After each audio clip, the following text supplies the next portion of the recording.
Quý vị và các bạn thân mến, và bây giờ để tìm hiểu về lợi ích cũng như là những tiến bộ trong y học về việc chẩn đoán tiền sản, thì xin mời quý vị và các bạn cùng gặp gỡ với một bác sĩ người Pháp, bác sĩ Robert Richer, Chủ tịch Hội đồng Sản phụ khoa Bệnh viện Quốc tế Hạnh Phúc.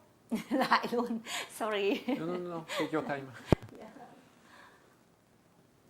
Quý vị và các bạn thân mến, để tìm hiểu về lợi ích cũng như là những tiến bộ trong y học về việc chẩn đoán tiền sản, ngay bây giờ xin mời quý vị và các bạn cùng gặp gỡ với một bác sĩ người Pháp, bác sĩ Robert Richer, Chủ tịch Hội đồng Sản phụ khoa Bệnh viện Quốc tế Hạnh Phúc để cùng tìm hiểu về vấn đề này. Xin chào bác sĩ Robert Richer. Bonjour à tous. Yeah. Thưa bác sĩ, đầu tiên thì xin được hỏi bác sĩ về việc lợi ích của việc chẩn đoán tiền sản là như thế nào ạ? Alors, c'est vrai qu'il est très important pendant toute la grossesse de se faire suivre efficacement et dans de bonnes conditions.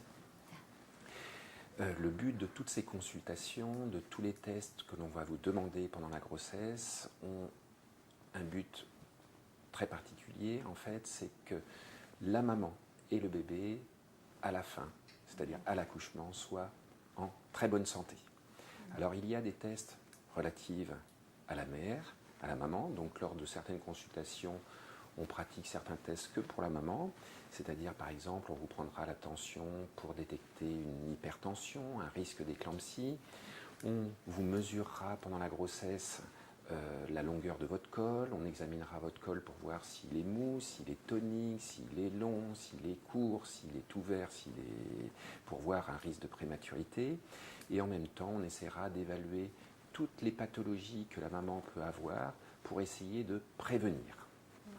Il y a d'autres tests qui sont par contre complètement spécifiques au futur bébé, par exemple les échographies, qui auront pour but, et il faut les faire très précisément donc au premier trimestre, deuxième trimestre et troisième trimestre, à des dates bien précises, parce que ce sont des moments qui permettent de détecter différentes anomalies, et ces échographies auront pour but, par exemple, de détecter une malformation cardiaque.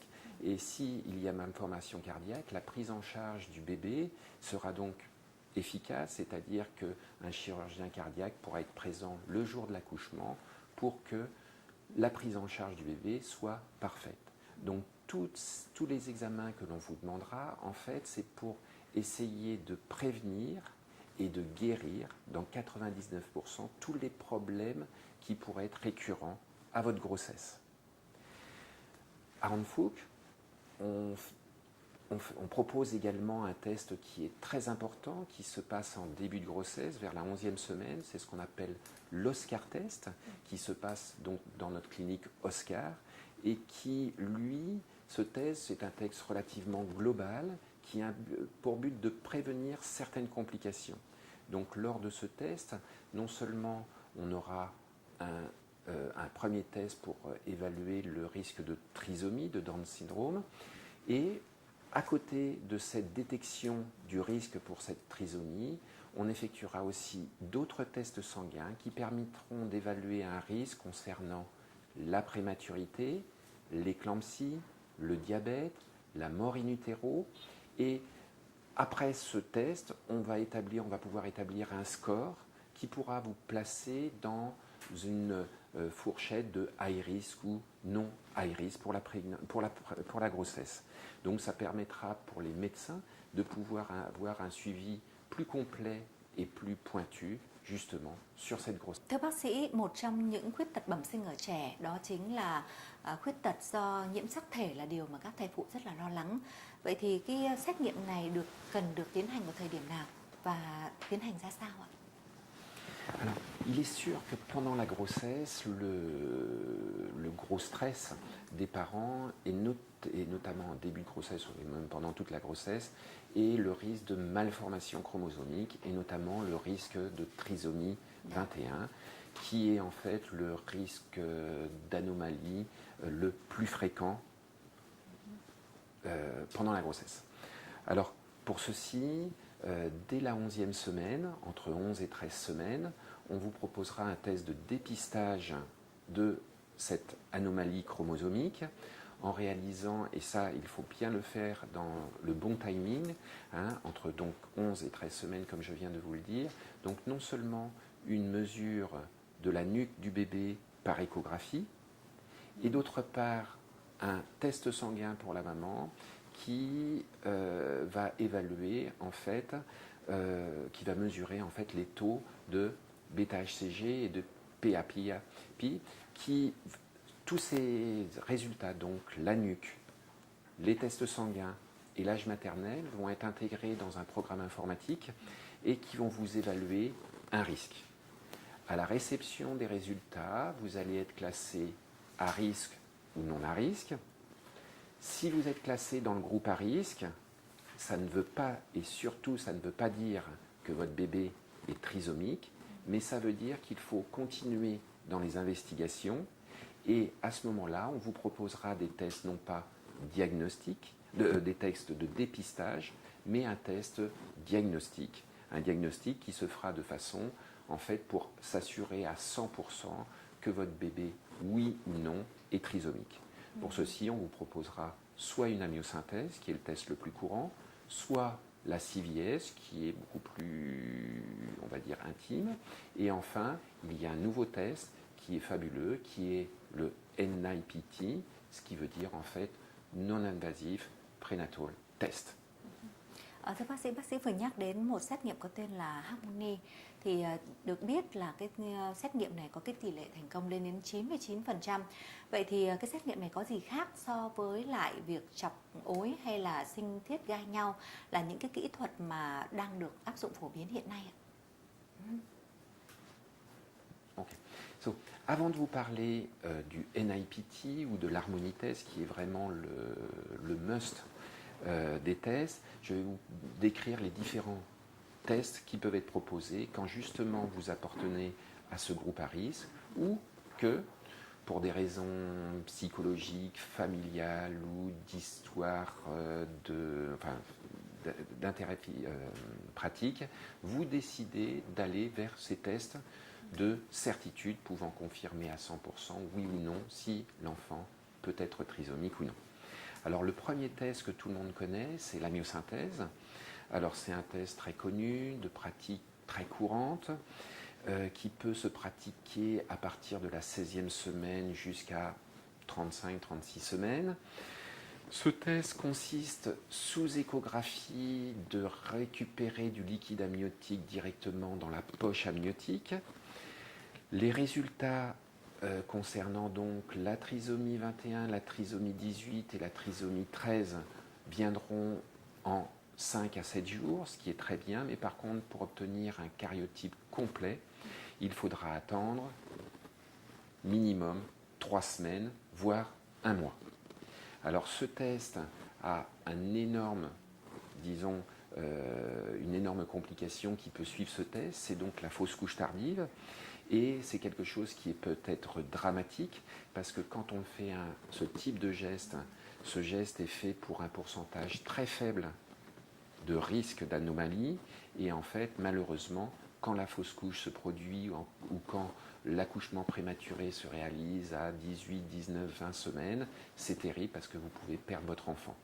Donc, c'est un test très efficace, sûr à 100%, mais quelque part, il ne faut pas oublier le risque de fausse couche, qui est un risque faible, mais qui, quelque part, peut être dramatique. Yeah. Le deuxième test qui peut vous être proposé, c'est la CVS. Alors la CVS est un test beaucoup plus, on va dire, intimiste, qui est réalisé par très très peu de teams dans le monde, qui a un avantage, c'est qu'il peut donner un dépistage très précoce, puisqu'il sera réalisé entre 9 et 13 semaines, ni avant ni après.